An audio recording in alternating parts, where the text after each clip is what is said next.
You hear me now? Can you hear me now? Surely you can hear me. Yeah. I will try to enunciate. That is one of my pet peeves, I guess, and trying to, for myself, is I speak fairly fast. And I speak thinking people can understand me like this when I talk like this, and I go, and then I kind of trail off. And people will say, I can't understand you, so. Right, I will try to speak more slowly for you. How's that? Can you Yeah, okay. I will do my best. Yep.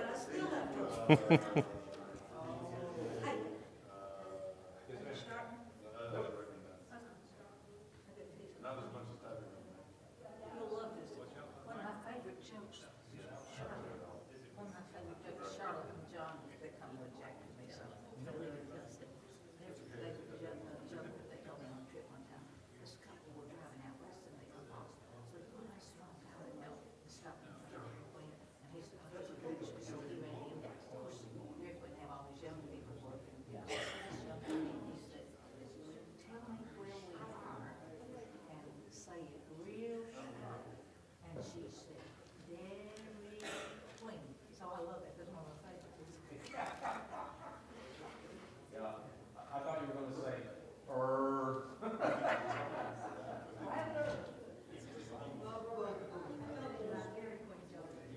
We're going to be referencing Jonah, but we're not going to spend a lot of time actually in Jonah today. Nobody saw that.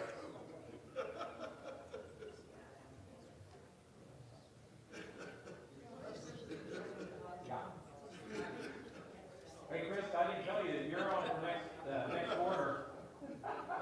Pick your topic. But you can't have Jonah. We'll still be on it, won't we? We want to finish it. No.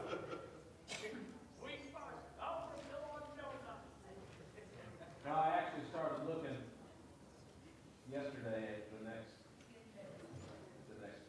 I will say on the flip side of the harassment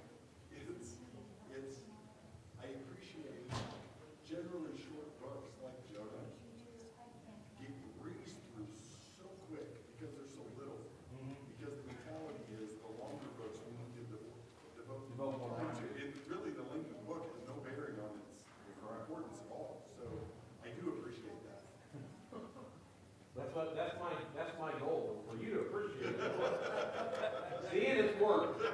And we're only halfway through. All right. Go on the mic. I didn't mean to hit that.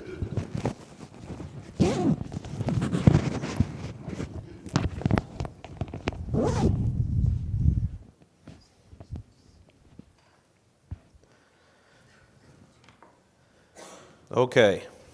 Well, good morning. I'm glad you're all here. What a beautiful day we have. The sun is shining. Tomorrow's going to be even better. 72 degrees, I believe, 74 by Tuesday. A little rain maybe, but God has blessed us. There's no doubt. I'll start out with our good things that happened to us this week. Jeremy, one good thing that happened to you this week. Yeah. I don't think there's another Jeremy in here. I'm looking. Nope, it's you. Okay, you want me to come back to you? All right, Casey.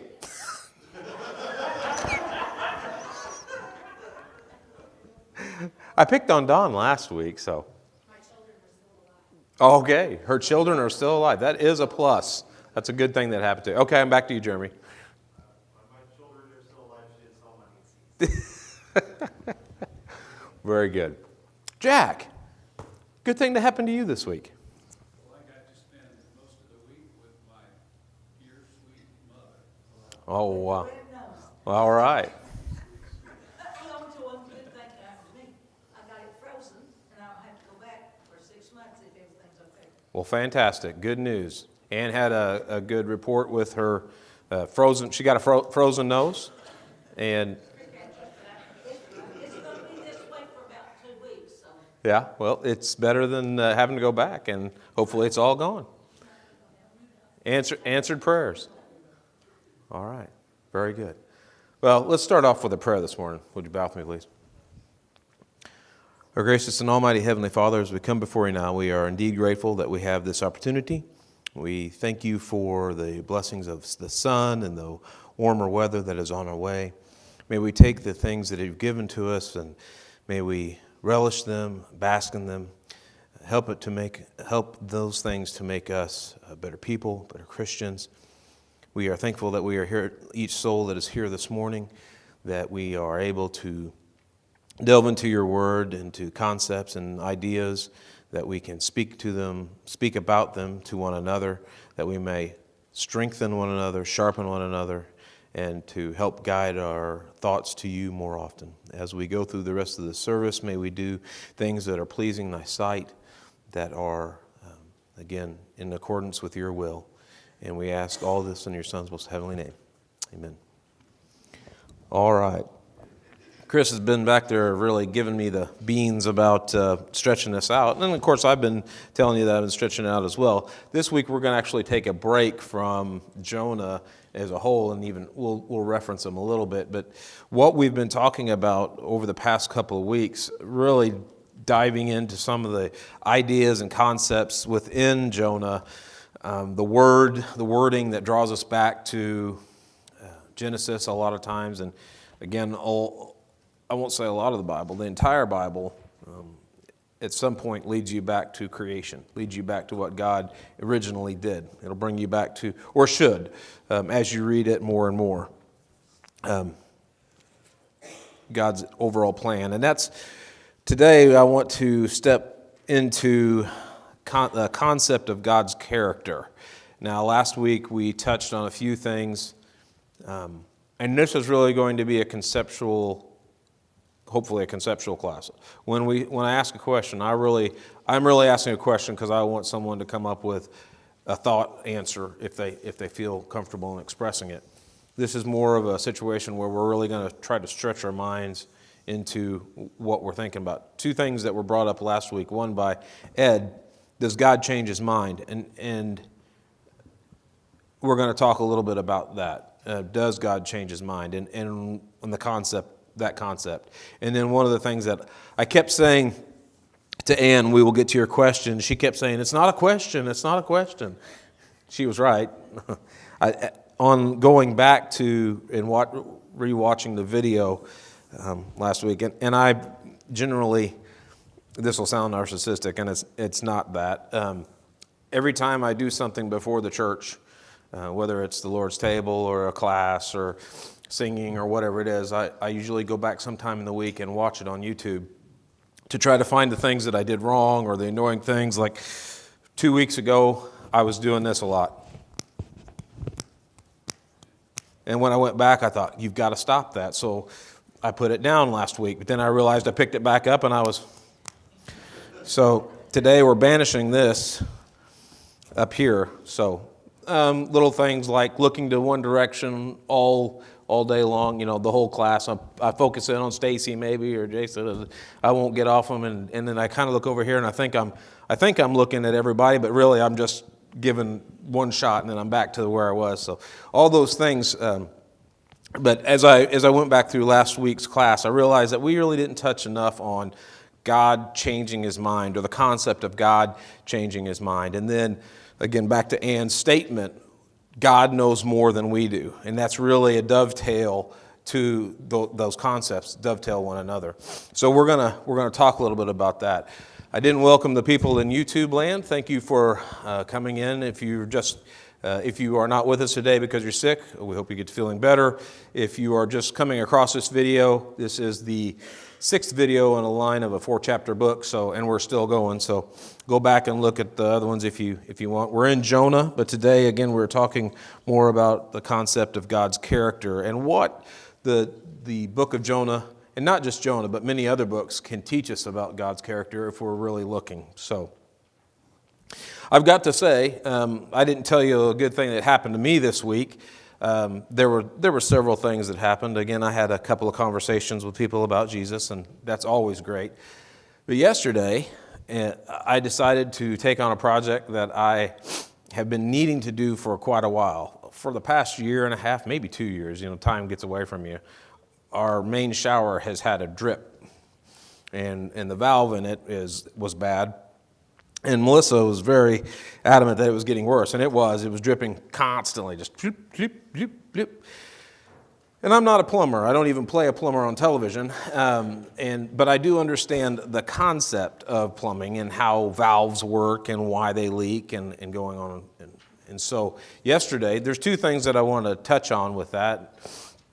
Number one, my Christianity was tested to the max yesterday. Actually, and it was a test that I failed quite vigorously. And when I walked out, the unfortunate thing when you're working on a shower that's upstairs and the main shutoff's downstairs, it's every time that you turn it on and you pressure it up, then you got to walk downstairs, turn it on. It's not working. You can walk downstairs, turn it off, and go through all that. And so I got a little bit of exercise yesterday, which is good. Look at the positives of life. Got a little bit of exercise. But in reality, the idea that I want to get across is the concept of having a concept of what works and what doesn't work and how things work. When I took this piece apart, I'd gone and bought the valve at Lowe's or wherever I got it. Not giving a plug to anybody. It was at a big box store. I took the old valve out, and there was a piece behind it. I took that out, put the new piece in, put it all back together. Shouldn't leak anymore, right? Went downstairs, turned it on, and actually I'll give credit. Emily stuck with me for like 2 or 3 cycles. Emily, turn the water on. She was downstairs, and eventually I finally thought, she's getting tired of that. She was doing something else, so I started going up and downstairs. But turn it on, it still leaks. So I'll go downstairs. Well, I'll make a long story short. After about 10 trips, and realizing how this mechanism works, I'm thinking it's a brand new mechanism, brand new seals. When I took the old one, all the seals were mouse-shaped and disformed. That's the reason it was leaking. Well, any of you that know Rend Lake water or any type of water that has a high calcification, when it leaks around something, it leaves a trail. You leave it leak long enough, which I did, it starts to build up more calcification than just a little stream. It's big hunks. So as I took it apart for the 16th time, and I'm looking back inside the holes, I realized there's a lot of gunk built up in there. I need to scratch that, probably need to scrape that out and put it all back together. Guess what? After scraping it, it works perfectly. The idea there is, and the reason I mention that is because I had the overall concept of how this valve works. You push this in, it's a new piece, it should stop leaking. In reality, and good thing I'm not a doctor, because if I was a doctor and I was working on somebody's heart, I'd just sew a new line and bypass and tie it together. It ought to work. No, that's not the same thing. The idea, though, is when you have an idea of a concept, sometimes we bypass what's right in front of us. If I'd have been a plumber and worked on these things over and over and over again, or if I'd have had a plumber behind me standing and said, you probably need to take a piece of steel wool and a screwdriver and get in there and clean out all that garbage that's in there. And it was very minute. There wasn't a big hunk of garbage in there. There were just little pieces. But it wasn't allowing that one piece to slide back in place properly. It's the same idea when we study the Bible. When we read the Bible, a lot of time we have the overall concept down. We understand it's about God, it's about Jesus and what Jesus wants us to do. And then when we read the Bible, we go into reading the Bible and studying the Bible with those concepts in our mind that we've had all our lives. And again, I touched on this 3 or 4 weeks ago. You're reading the Bible to prove what you've thought all along is accurate or correct. Instead of going into it, what can I learn or glean from this? Maybe I didn't look at it. And that's when we start peeling away those onions. And we all do that, but how often do we allow those things to just, as Chris was just saying, sometimes we read those books that are 4 chapters long, and we read through them very quickly because the story's easy. We seem to understand the concept. Many times, again, we'll use another story, the story of the prodigal son, or the wayward son. I think it was age 45 before I realized it was a 3-part story. And I was pretty proud of myself at age 29 when I figured out that it was a 2-part story, because my entire life I'd been taught about the prodigal son and how bad he was, and when he came back, how the father accepted him, and see, you shouldn't be a prodigal son, you shouldn't ever leave home, you should always listen to your mom and dad. That's the kind of story I got. And then as you get the second part of the story, about the brother, he's not acting right. And then, whoa, okay, now there's 2 parts of that story. And then eventually you get the entire story where the father is God, and he is a forgiving, loving, kind person. Not person, deity. So, again, today we're going to talk about the concept of God's character. Does he change his mind? Many of you have probably, and along that line of concepts and how we apply things, many of you, I'm sorry.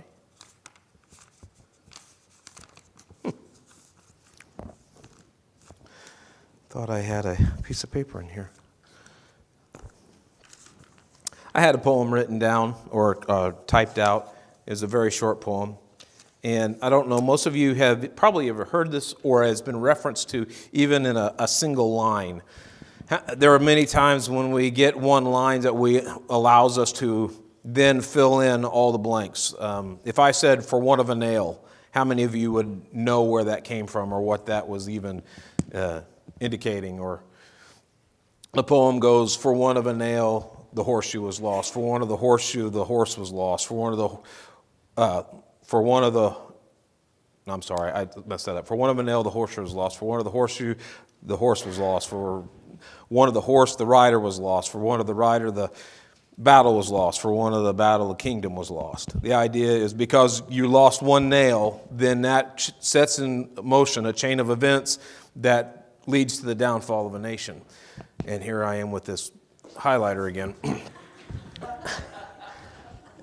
The idea there, the concepts are when we understand that even the most minutest detail sometimes can cause a cascade effect that causes us to go down the wrong path or not to even go down the path at all, then those are the concepts that we need to go over and over again in our minds, and not just in our minds, but with one another. So last week we touched a little bit on, does God change his mind? But before we go into that, I want to end up or go back over where we ended up. Last week we were talking at the very end about Jeremiah and about Moses and how they stepped in to be mediators. And when Moses stepped in, he asked for God to relent. God relented, and the people were saved. Jeremiah asked the people to relent. They did not relent. God destroyed Jerusalem. Jonah does not ask people to relent with any type of heart. The 2 things, Jeremiah had a heart. He wanted the people to repent. Moses had a heart. He wanted them to repent. Jonah does not have a heart. He goes and tells them, not really to repent, that they're going to be overturned. And they repent in spite of his attitude toward him, to the message that God sent him. So in that thing, we talked about a direct inversion of how God's plan was used. Instead of having a man that stepped in and said, "I will take on what needs to be taken on," Jonah is showing the exact opposite. In that instance, then God is showing us what? What's that? He'll take over. He's in control. Right. And something else I realized that I was not. There were big blocks of me staring out in the crowd where I was listening to a question, and then I didn't reiterate the question, so I'm also going to try to, or statement, so nobody that was on YouTube would hear it. So I'm going to try to help that as well. But that he takes control.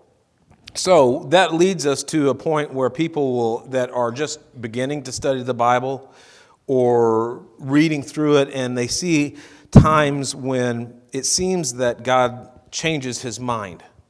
Or why did he do that? So give me a couple of ideas or a couple of times, anyone, where it seems like God changes his mind or is prodded into changing his mind. Anybody? Moses? Moses and what? Moses and the golden calf. I have that one down. Very good. Yep. We'll talk about that one.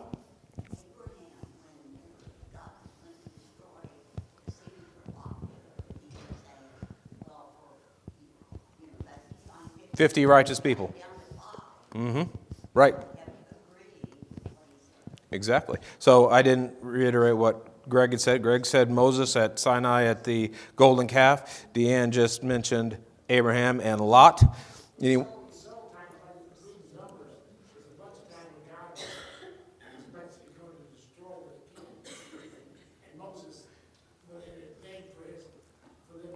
Exactly.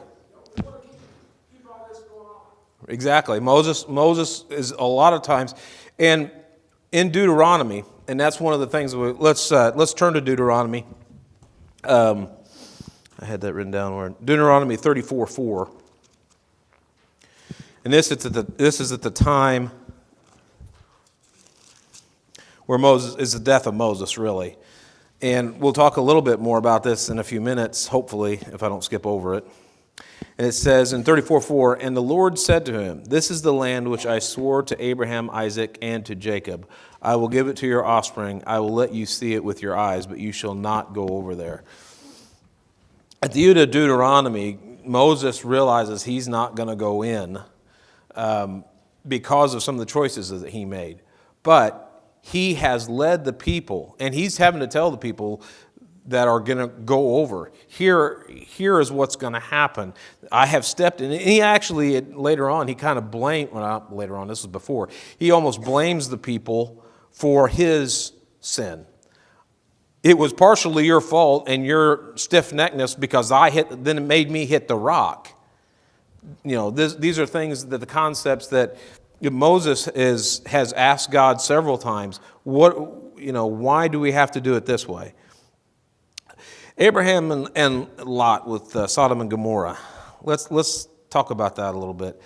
Deanne told us he started with 50. He went to what? Was it 45 or 40?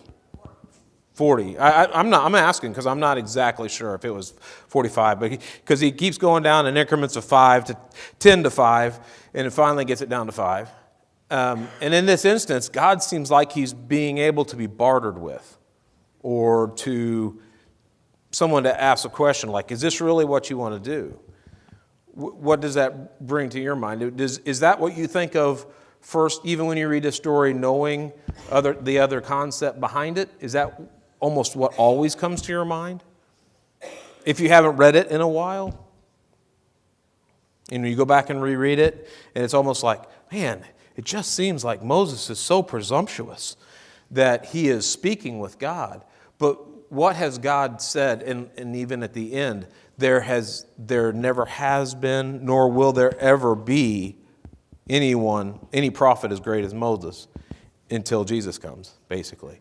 So there are going to be other prophets throughout, again, Jonah is one of them, but there are going to be many other prophets throughout the course of time until Jesus comes, but there was no prophet greater than Moses because it was his attitude, and when Jesus comes, he's the only other prophet that sees God face to face or speaks to God. We know that Moses doesn't see him face to face, but there are passages within Numbers and Leviticus where he talks about meeting him and talking to him as a friend. Moses and God speak to one another within the tent of meeting. Those are times when we realize how close the relationship was between God and Moses. So in this instance, we realize that, he has the opportunity to talk to him. But with Abraham and Lot, and I mix those two stories, I'm sorry. With Abraham and Lot with Sodom and Gomorrah, he keeps going down and down and down and down. But God is willing to relent if he can find. Does God already know that there are not 5 souls there? Of course he does. He's God, and we talked about that last week. He doesn't exist in a linear timeline like we do. He exists in a time where he can see the beginning, the end, and the middle. But during that time, he finds Abraham with his nephew in a city that he's worried about being destroyed. He does not understand the concept of people being destroyed and God not being a forgiving God. He doesn't think he's a forgiving God. Let's move on. How about, is there another time when God seems to relent with Abraham?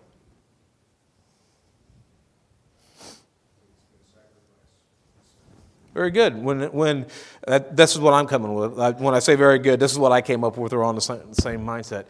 When Abraham is asked to sacrifice his son, he goes to do it. But God then provides the sacrifice and says, you don't have to do this. Did God change his mind?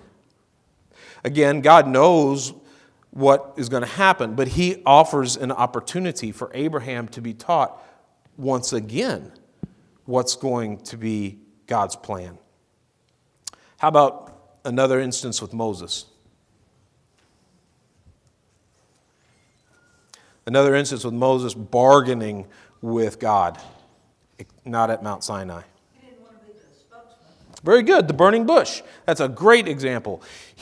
How many times did he tell God, I do not want to do it?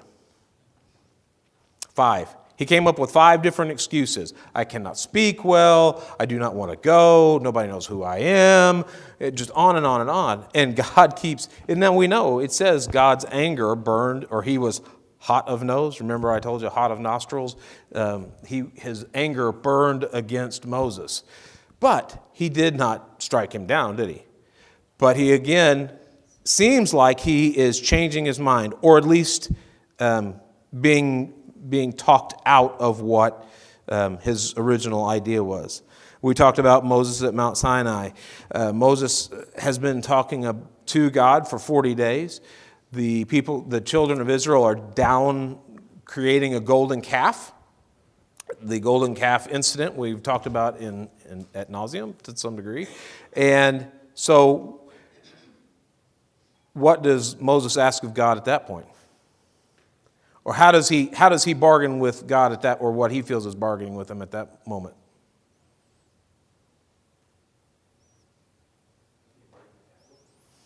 Before he breaks the tablets.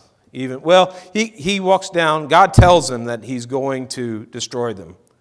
And Moses doesn't understand. I don't think Moses really understands how decadent and how vile the children are, because he walks down with the tablets in his hands, doesn't he?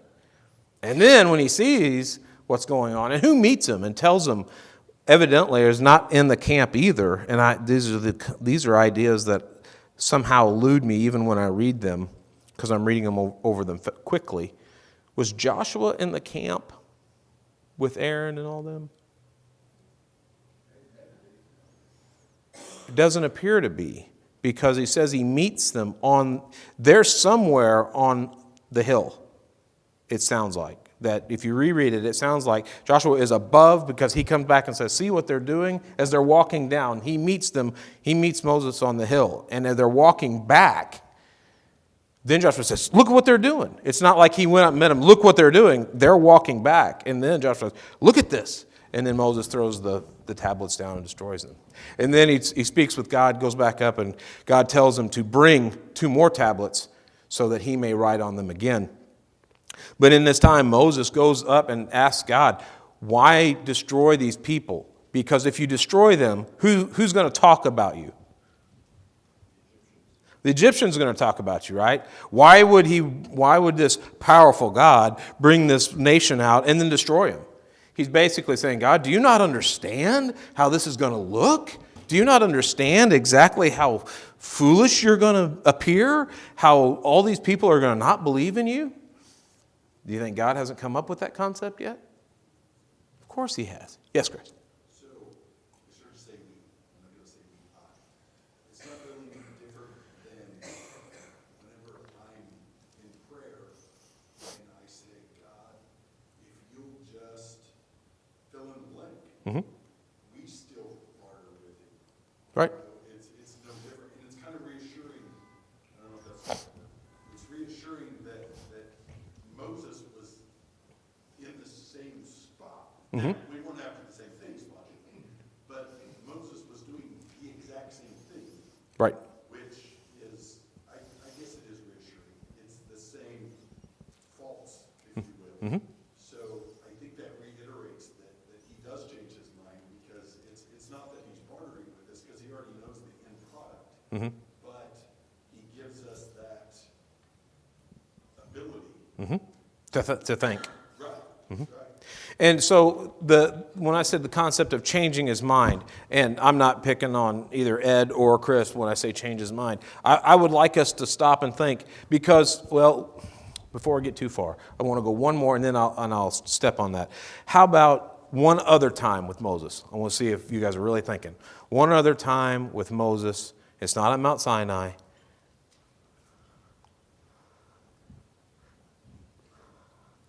One other time when Moses steps into the breach and keeps the children from being destroyed.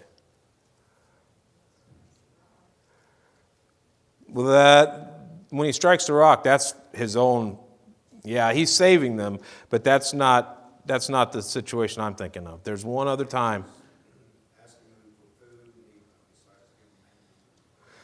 There's another time God is, yes, that is a good one. And yes, he does strike the rock. The one I'm thinking about is Korah's rebellion. Does everybody remember Korah?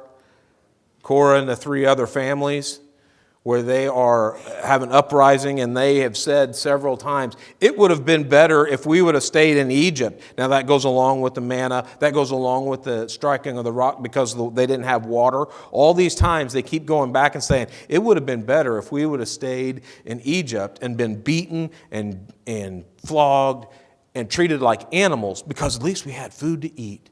At least we had roofs over our head. Here we are wandering around. They're not trusting in God.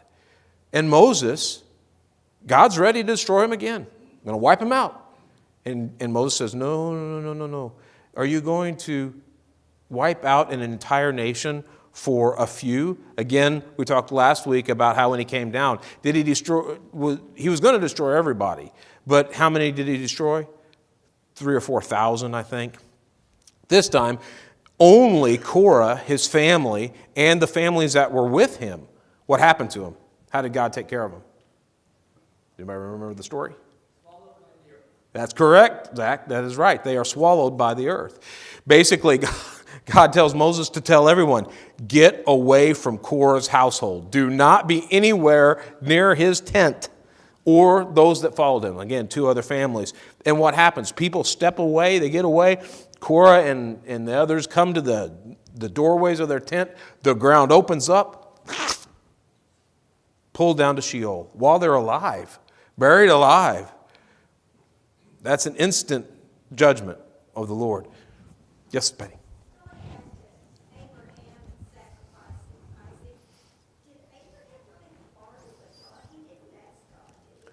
No.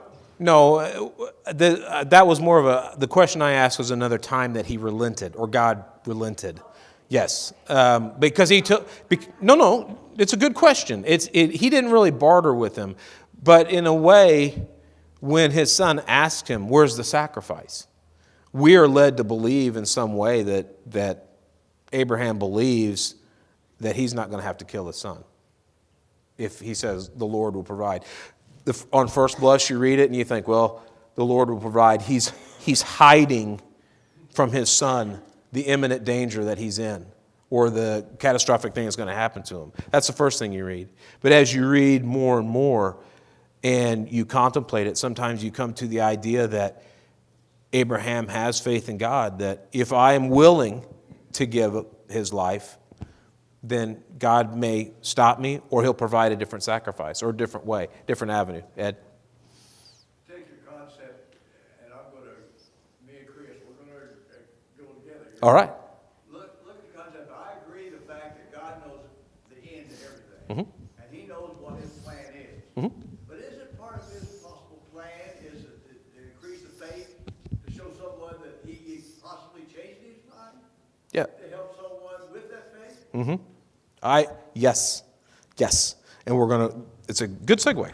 So we're going to move on to, and this is going to sound like I'm attacking those two, but I'm not. What are the dangers as a Christian can there be if we have an improper concept of how God works toward his goals or changing his mind?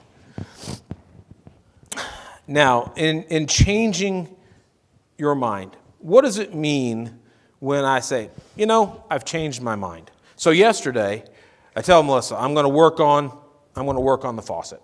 I'm going to fix it. And after the 17th time, I haven't fixed it.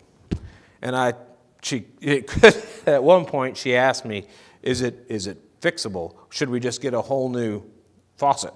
And I said, that's even worse. That's an even bigger job. But at some point, if I hadn't fixed it, I might have changed my mind and what? Called a plumber, and I put a hole in my wall and dig it out, or called a plumber and say, you fix this thing because I'm tired of it. Have I changed my mind? I have changed my mind because I've realized I've hit a wall or something that I cannot physically do myself, or I do not have the mental concept to change it, or the ability to change it, or the physical tools to change it. There I have changed my mind. So let's talk about the ideas of God changing his mind and why I believe he does do something, but changing his mind is a concept that we utilize as humans that can be dangerous, if not to us, if we espouse it to someone else. We may have the concept in our mind exactly how it works, but if you're talking to someone that has not read the Bible or is a very young Christian, it's important that they understand the concept of God changing his mind. So, let me ask a very inflammatory question. Is God a liar? Of course not. He is not a liar. He cannot lie. So, in that instance, a lot of times there are different ways or forms of lying. So I can tell you a bold-faced lie or an outright lie, as we might call it, and it might even be harmless. Does this jacket make me look fat? What are you going to say? No, your body makes you look fat. But that's a situation where most people are like, no, you look good, yeah. My wife would say the same thing when I had the beard on, and it was in lumberjack mode, she calls it, and so people come in and say, hey, your beard looks good, and she'd say, it does not. Those are what we call outright lies. Or maybe in Deuteronomy, again, I've just finished up Deuteronomy, so I may reference it a couple of times, and that's because that's what I know. But one of the things that you shall not do is move a fellow countryman's marker on their land. So if you walked in, you bought a piece of land, or you had a piece of land, and you walk up to the edge marker, and you see it, and you say, well, if I just move that a couple of feet, I'd have this whole waterway to myself. So you pick it up, you walk down there, you move that marker. That's a lie, is it not? Because you have changed a parameter of something. It's illegal. Number one, you've broken one of the 10 Commandments. You have coveted someone else's property, and now you are perpetrating a falsehood, saying, "Well, there's the marker. This is mine." So that there's a lie. So yes, ma'am. A lot of people that done that have been killed. They would. Actually, that was part that you should stone them, because someone is breaking one of the commandments. So that's a lie. But what do we conceptualize that as if someone doesn't necessarily? So let's take it to a sporting event. Or some type of event where there are rules. A game. We don't even have to have a sporting event. Let's just say it's a nice game of washers out here. We're having a washer tournament out here, and so midway through, we've got two guys that are always the winners. I mean, they're fantastic washer players, and they finally come up with a couple of young guns that are really good. That happened to me and Mickey this year. We're pretty good at playing Cornell, and we ran up against Sawyer and Riley, and man, they were a buzzsaw, chewed us up. They wound up winning the tournament. But how about if Mickey and I are seeing that, hey, they're pretty good. Let's change the rules. Hey, we don't allow bouncing anymore. We don't allow you to bounce it up there. Well, have we been allowing it the whole game? We have. So we have changed the rules inside the middle of the game. And that's a lie. Does God ever change the rules inside his plan? No. So in that way, he's not a liar. He will not change the rules. He is constant. In Deuteronomy, I'm sorry, that's not where I wanted to be.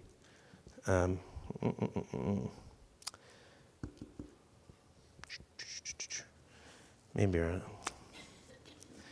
I'll just paraphrase it because I forgot. I had it written down. Where it says God is the same today, tomorrow, and forever. And he has been the same since the beginning of time. He does not change. Our concept of his plan should be from the day he created the earth until the day he comes back. The plan, the overarching plan, does not change. Does it seem to change? In certain situations, it seems to change. But the idea, the concept that we need to grasp hold of is that because he sees the entire arc, our lives are finite. It seems to be there's a change in his law or a change in his plan. And it's not. His plan is still in force, fully intact. But he is teaching, using these moments to teach faith to other people, to Moses at the time, to Abraham at the time, to you and me at whatever time we are in, asking in prayer. And then how many times have we asked in prayer and we didn't get what we asked for? And that's a test of faith. It's a test of are we going to believe in what God has told us? It also leads us to a danger that God is fallible. If God has to change his mind or change his plan, that gives us an opportunity to think, I'm not sure. And this may be where it is in Malachi. I think that's what I've done. I have messed up. And Isn't that where the world wants to pick on those particular issues to make it seem like your God is not the true God? Exactly. In Malachi, I'll get to you, Jeremy. I saw your hand. In Malachi 3, verse 6, it says, "For I, the Lord, do not change. Therefore you, O sons of Jacob, are not consumed." And then in Hebrews 13:8, the Hebrew writer writes, "Jesus Christ is the same yesterday and today and forever." Those ideas that Jesus is God, he does not change. So when we think that he changed, it should be us asking a question, does God change? Well, he can't, because he has stated these are the ideas, these are the concepts that you have to live by. What changes is us and our relationship to those precepts and concepts. Jeremy, go ahead. A long time ago, I had someone in the class that told me, when you really understand prayer, it's not to change God's mind, it's to change yours. Yeah, it is to change your mind. And by talking to, if I talk to someone, if I talk to Ed, or if I talk to Chris about this particular situation, and I walk into that meeting or that talk thinking I've got to prove them wrong, I've got to show them how they're wrong, am I entering into that relationship properly? No. I should listen to what they have to say. Maybe they have an array of information that I do not possess yet. Or maybe we work with each other. Again, iron sharpens iron. When we think that God is fallible, what about Hosea? When we ask the question, what God tells a prophet to go and marry a prostitute? And then as she leaves, to go back and get her. And to continue to go back and get her over and over and over. Is God fallible? Does he not realize that she's going to leave? Of course he doesn't. He understands completely what's going on. And he's teaching us and Hosea that this is how, not just the children of Israel, this is how people have treated me since I created them. Adam and Eve made the choice. Cain made the choice. Nimrod made the choice. Abraham made the choice. Moses made the choice. Moses made a choice that kept him from going into the promised land. This also can push us to question God's sovereignty over us. Jeremy, I'm going to get to you. I saw you. Isaiah 55, 8 and 9. This is where Ann's statement comes in. Isaiah 55, 8, verse 9. My ways are above your ways. My laws are above your laws. This is paraphrased. My concepts are above your concept. My plan is above your understanding. Complete understanding. Asking questions and challenging concepts within our minds and hearts is a great thing. It's a good, righteous activity. But we must look to these questions with a wide lens and not a myopic view of our own mindset, that we are in the right, and we're trying to prove that God maybe changes his mind. I don't think he changes his mind. He relents. Did he wind up destroying Jerusalem? Yes. Did he wind up letting the entirety of nations come into a situation that before was relegated to one nation, the Israelites, correct? Did he change his mind and say, these guys are never going to get it, I'm just going to let everybody in? Or was the plan all along to create a nation state that should be living by God, should be bringing others to him, and when they didn't, then he says, this was my plan all along. Now, from now on, the Christians from Jesus forward will be able to look back and see the mistakes that were made by this people, the choices and opportunities they were given, and how those choices and opportunities are the same ones that we are given on a daily basis. Again, God doesn't change his mind. His plan is overarching, but he does relent to the choices that he makes, but he knows that eventually we will either come into a right relationship and understanding with him, and our minds, finite minds, change, or we will choose destruction. And he will let us choose that, and he has told us that. Miss Ann.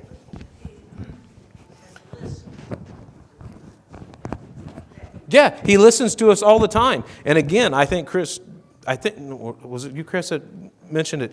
That relationship in prayer allows us to change our minds to understand, not, as Jesus, I think, said it the best, not your will, not my will, but yours be done. Even Jesus on this earth, man, I'd rather not do this. I know this is the plan, but I'd rather go some other way. But guess what? We're going through with the plan. Didn't change. Doesn't change. But he relents, and he will relent for us. If we change our minds and change our hearts, he will relent on the destruction, and we will get to go to heaven. If we do not relent, if we do not change, he will let us choose our own path. All right, thank you.